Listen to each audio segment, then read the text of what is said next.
Hello, everybody. It's Bran. I'm going to try speaking in a normal voice, possibly face the wrath of the wife. But hey, you guys are worth it. So, I think I'll do something a little more targeted today, a little more focused, so that I don't get off topic, etc., etc. So, thought I would do something pretty simple, at least simple in most people's minds: movement speed, and more specifically, just the boots and the shoes, not additional items that have different effects and aren't part of the main movement speed grouping. So, in case you guys are wondering, if you don't use the database all that much, it's pretty simple, but you can find all the items here. You can target and filter specific things like movement speed, so you get all the listings here. In any case, so let's do an overview.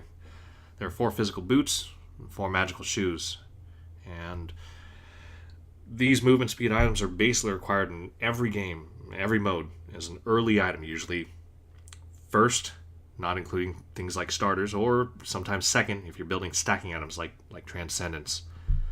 Why are they required? Why are they essential? 1, they add mobility. Pretty obvious. Helps getting to your target area, rotating between lanes, engaging, chasing, retreating, things like that. And 2, they're fairly cheap. 1600 gold, and it's really pretty cost effective for the stats they provide, and we'll get into that in a second. But nice thing is there's enough variety between all the various choices. You have clear purposes and reasons for choosing them, and so we'll go over their stats briefly, but more specifically what I want to do here is focus on why you would choose specific ones. So we will start with the magical items, and we'll look at choosing the Magi. This one has the simplest stats. Look at this. You got 45 magical power, 10 magical penetration.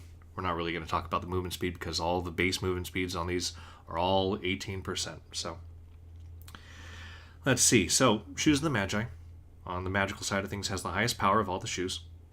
But really that's sort of more of a minor point. More specifically, it's the 10 flat pen, which especially in the early game really adds to aggression and pressure. It seems like a small amount, because there are other items that have higher amounts of flat pen or have more effective percentage pen, but in the beginning of a match, before enemies have built, protections and everything, it makes a difference. So, who's it good for? Mages in any mode that want to play aggressively, want to have strong early games.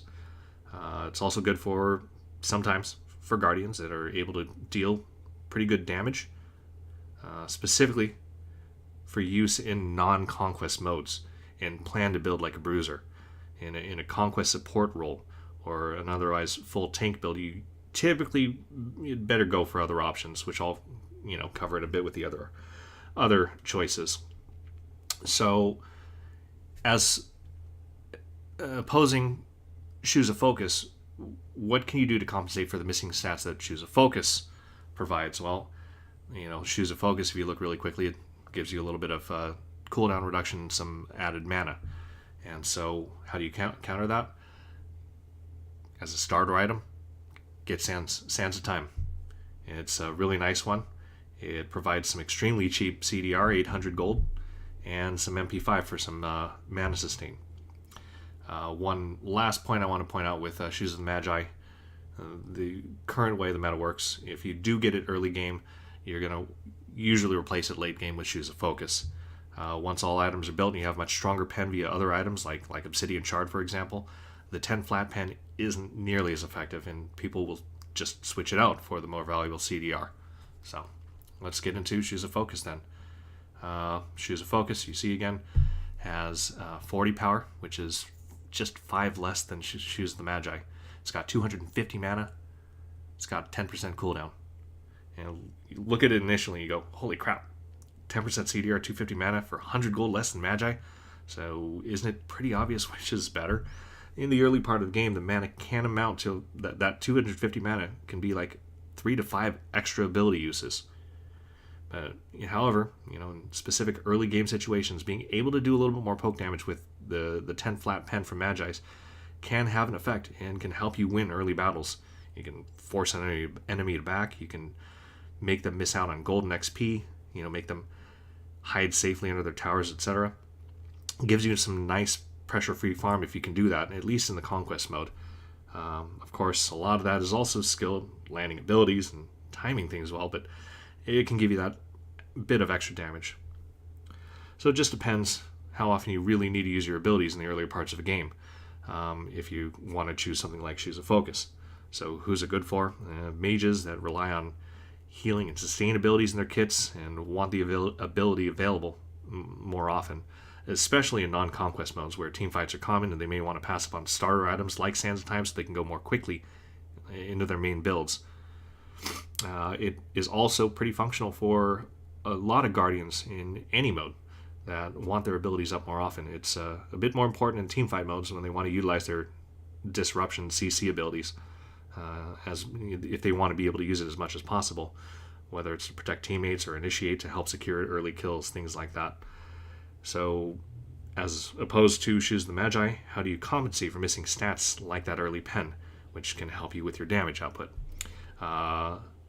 Different starter items, like things with enhanced damage effects, like Soulstone. It can be a decent pairing with Shoes of the Magi. Shoes of Focus. Also, if you choose to skip starters altogether, your next item, if you go Shoes of Focus, you've got a little bit of CDR, you can decide to go a little more damage focused. Spear of Desolation or Bancroft's Talon or things like that. Anyway, rather than get into the last two magical shoes as individuals, I'm going to target two different shoes that actually have pretty equivalent physical counterparts. And we'll start with Reinforced Shoes. Where is it? Reinforced Shoes and Reinforced Greaves. And I'm just going to hover over this one, but just let you know. These shoes provide either 20 magical power or, on the Greaves side, 10 physical power. And they both provide 75 health and 20% CCR. And a stacking passive provides up to 18 physical and magical protections for a time. But important thing to note there is it's stacking. Obviously, due to the stats, it's generally used for tanks. Some people might think that protections are the biggest component.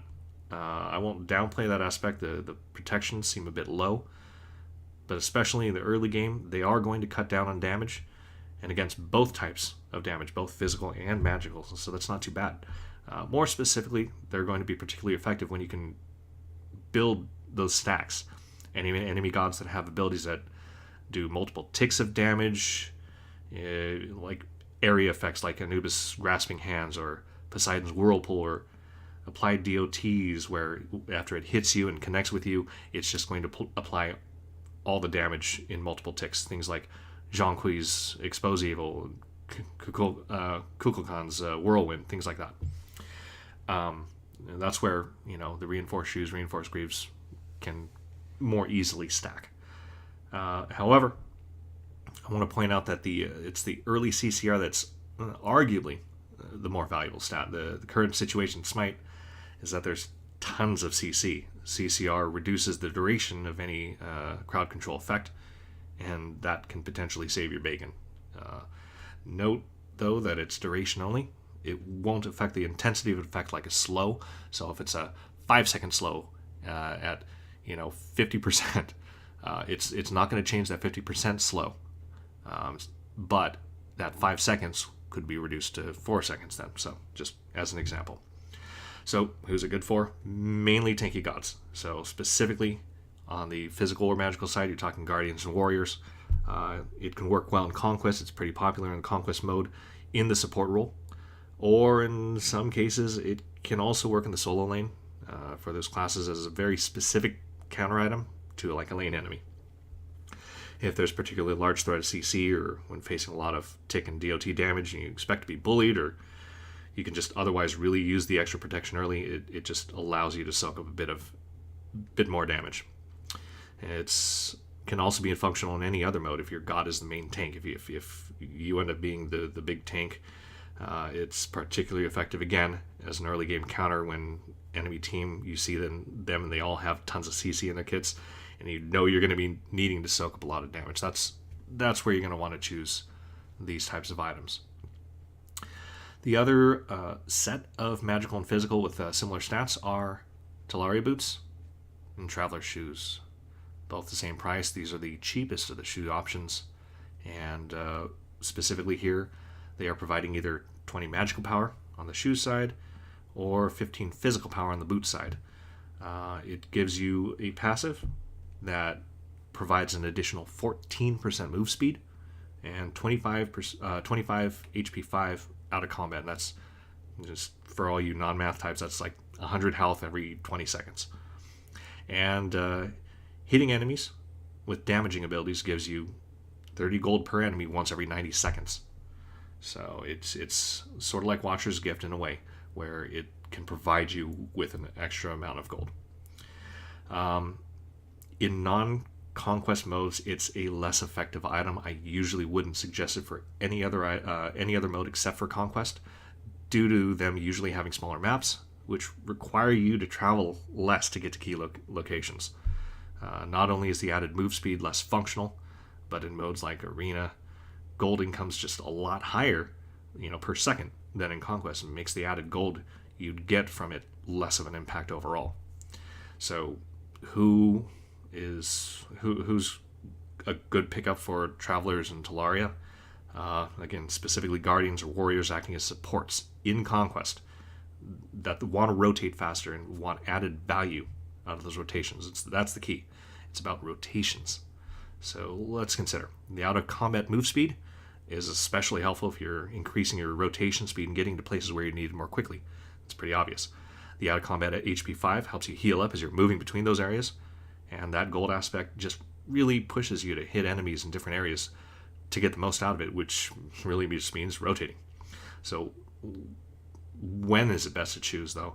I'd say if you're familiar with your teammates and you know your rotations can have an effect, like teammates knowing you're coming, you've got good communication, you can take advantage of your presence by luring enemies in, or like your teammates lure the enemies in, or they engage harder to go for a kill because they know you're going to be there in just a second to save them from some damage with your CC abilities, things like that.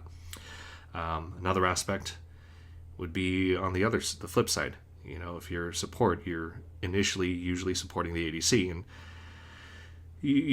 when you rotate away from the ADC, you know that they're going to be able to hold their own without horribly feeding, or you don't have to sit in lane babysitting them. So if you leave, they're not going to start complaining that you're basically the cause of their deaths and all that fun stuff. You might be able to get enough of an idea how much help they might need before you're first back if you're playing with somebody that you're not familiar with. So you can, at that point, choose your shoes perhaps a little more wisely. Anyway, those are Travelers and Talaria boots. So let's just quickly go on. I think this is already longer than I wanted it to go, but we'll get into the last two physical items. Specifically, we're talking about Warrior Tabi and Ninja Tabi. And so Warrior Tabi, this one's about as simple as it gets on the stat side of things. It provides a straight up 40 physical power in comparison to the 20 that Ninja provides. And really it's pretty simple.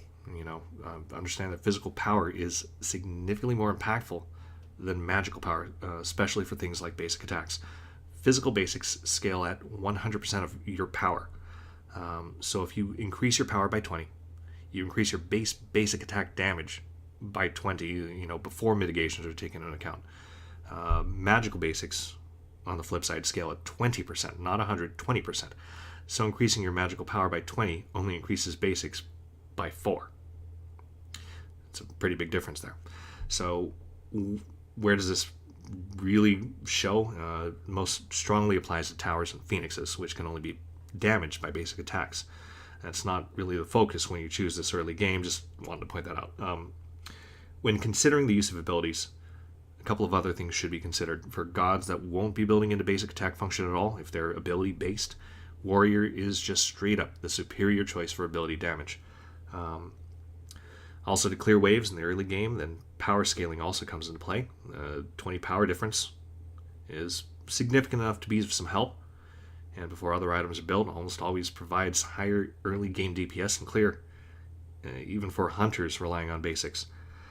Thing is, if you're going for a basic attack damage build, like with many hunters and some assassins like Kali.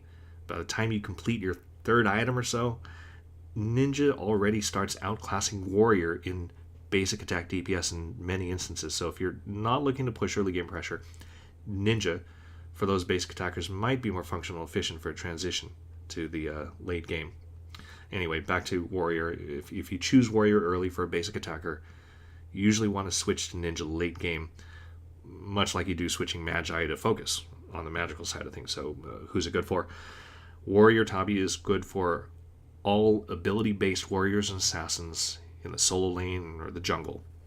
It can be good for hunters in the early game for just straight up better early clear. It's a minor difference overall, but it is a difference that can give you better clear, which is nice.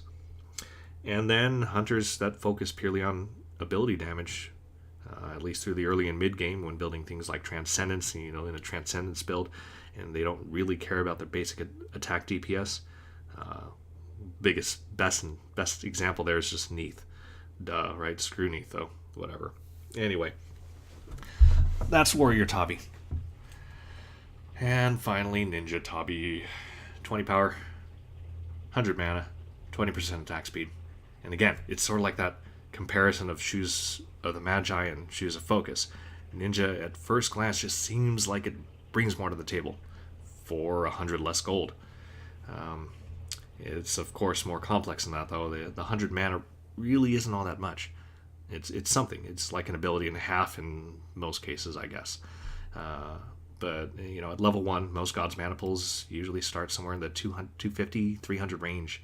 So 100 extra mana could be like a 40% increase. But remember that a 50 gold mana potion is going to give you 150 mana. So it's pretty easy to come by if you stock up just a bit. You also have, starter items like Death Toll and Bluestone Pendant, which can give you a form of mana sustain also. Really, the bigger draw here, I think, is the attack speed. But in the early game, before you get more attack speed items, Warrior is just a more effective choice. So at least for, basic attackers, if you do choose Warrior to start, you'll usually want to switch late game to Ninja, especially in builds containing Shinsais and the like, for example. So who's it good for?